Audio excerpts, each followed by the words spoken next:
नमस्कार, आप देख रहे हैं पंचायती राज न्यूज और मैं हूं आपके साथ कंचन।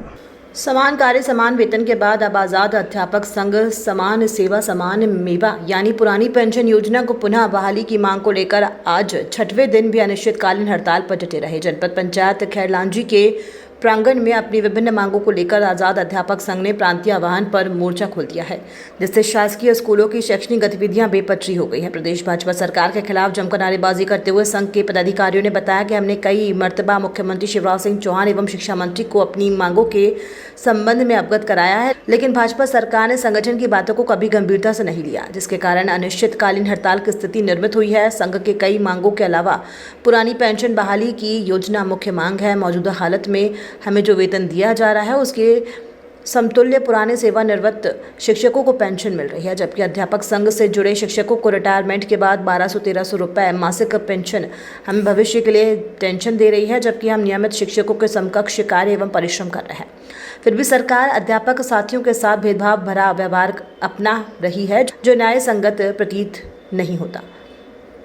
आजाद अध्यापक संघ खैरलांजी के ब्लॉक अध्यक्ष संजय मेश्राम ने बताया कि सरकार पुरानी पेंशन लागू करने के साथ ही वर्षों से लंबित क्रमोन्नति, पदोन्नति और अनुकंपा नियुक्ति की मांग पर गंभीर नहीं है, जिसके कारण अनिश्चितकालीन हड़ताल का निर्णय लिया गया है और इसी निर्णय के चलते ये आंदोलन प्रदेश व्यापी बल रहा है।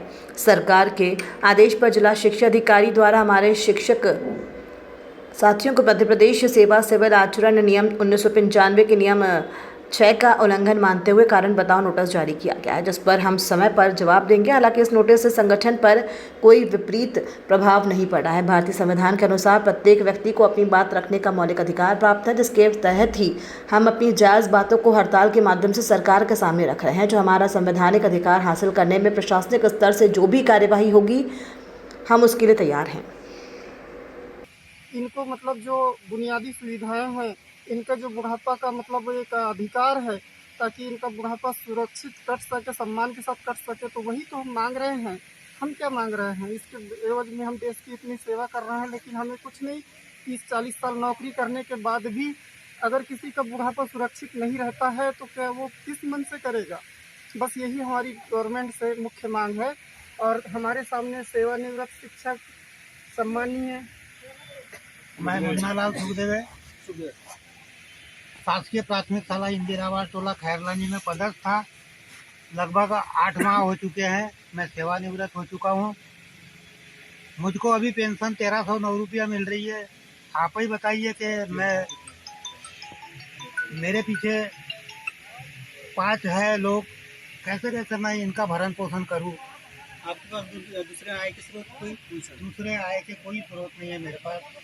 अंतिम में मेरे को 4200 मिलती थी वेतन, 42,000, और अभी वर्तमान में 1309 रुपया मिल रही है पेंशन। क्या करे, कैसा करे, कैसा परिवार का मतलब भरण पोषण करे, कुछ समझ नहीं आता। दूसरे आय के तो कोई साधन है ही नहीं। जैसा आप लोग हड़ताल के पहले आप लोग अपने संगठन की ओर से भोपाल जब गए हुए थे, तो उस समय आपको सरकार के द्वारा क्या आश्वासन दिया गया? कोई चर्चा वर्चा हुई थी? सरकार की ओर से किसी प्रकार की कोई चर्चा नहीं हुई। हमारे आंदोलन को रोका गया। हम पे, हमारी महिला बहनों पे लाठीचार्ज किया गया और बर्बरता से पुलिस प्रशासन द्वारा बर्बरता पूर्वक व्यवहार किया गया और जेलों में भरा गया और उसके बाद में उनको छोड़ा गया। बाकी कोई ऐसा सकारात्मक जो मांग थी उसके विषय में कोई ऐसा सकारात्मक चर्चा नहीं हुई। हम आप मानते हैं कि सरकार के द्वारा जो भोपाल में जो कृत्य किया गया वो अमानवीय तरीके से है, अनैतिकतापूर्ण है और कहना चाहिए दमनकारी नीति सरकार अपना रही है। क्योंकि टीचर कोई आतंकवादी तो है ही नहीं है, टीचर राष्ट्र निर्माता है और उसके साथ कहना चाहिए 20-25 किलोमीटर दूर जंगल में छोड़ना, ये करना, ये अमानवीयता को दर्शाता है, सरकार की दमनकारी नीति को दर्शाता है। तो हम कहना चाहिए आम जनता और सरकार से एक निवेदन करते हैं कि टीचर से इस प्रकार से व्यवहार ना किया जाए और उनकी जो मुख्य मांगे हैं उन्हें पूर्ण किया जाए, ताकि गवर्नमेंट का कार्य सुचारू रूप से चल सके और गरीब बच्चों को सही शिक्षा मिल सके। यदि सरकार आपकी इन मांगों को नहीं मानती है तो आपका क्या लक्ष्य होगा? हमारा जो लक्ष्य होगा सर, आंदोलन हमारा और उग्र हो जाएगा। साथ ही कहना चाहिए अब भविष्य में जो कहना चाहिए इलेक्शन आ रहे हैं उसमें निश्चित ही कहना चाहिए हमारा शिक्षा विभाग और पब्लिक का भी सपोर्ट मिलना शुरू हो चुका है। जनप्रतिनिधि और पब्लिक का भी सपोर्ट अभी मिलना शुरू है। और सरकार के लिए आपका क्या संदेश है? सरकार के लिए संदेश तो यही है कि सरकार जो राष्ट्रीय निर्माता शिक्षक है और मतलब पूरी लगन और मेहनत के साथ में अपना कार्य का निर्वहन कर रहा है, तो उसके साथ भी सरकार की मतलब सिंपैथी होना चाहिए। उसकी जो मांग है जायज, जो 62 साल वर्क सेवा देने के बाद में उसको यानी बुढ़ापे में 500, 700, 1000 पेमेंट मिले तो उसका जीना क्या होगा।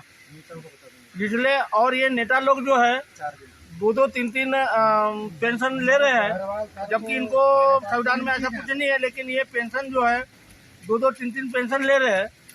तो हम चाहते हैं कि हमको 62 साल सेवा करने के बाद हमको जो है हमारे जीवन निर्वाह के हिसाब से मतलब हमको जो नियम के शासन के नियम है उस अनुरूप हमको मतलब हमारी पेंशन का अधिकार मिलना चाहिए। सर हम चाहते हैं कि माननीयों को पुरानी पेंशन और हमको दे रही है गवर्नमेंट क्या टेंशन पे टेंशन, तो ये तो बिल्कुल बहुत गलत है सर।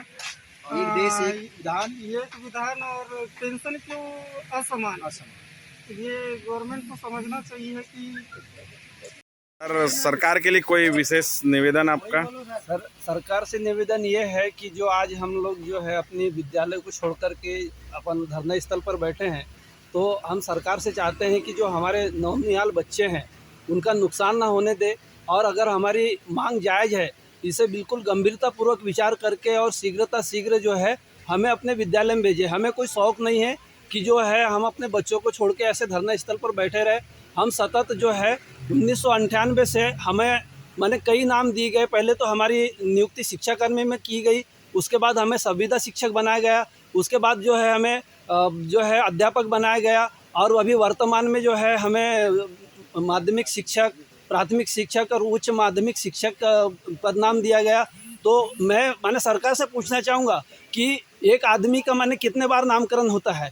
मैं तो चाहता हूं कि विश्व में कोई भी आदमी जब पैदा होता है तो उसका सिर्फ एक ही बार नामकरण होता है, और जो कि हमें राष्ट्र निर्माता कहा जाता है। तो मुझे तो बड़ी शर्म आती है कि भारत जैसे सांस्कृतिक संस्कृति वाले देश में शिक्षक के साथ ऐसा दुर्व्यवहार शासन क्यों करना चाहती है। सर, शासन क्या संदेश देना चाहती है लोगों को?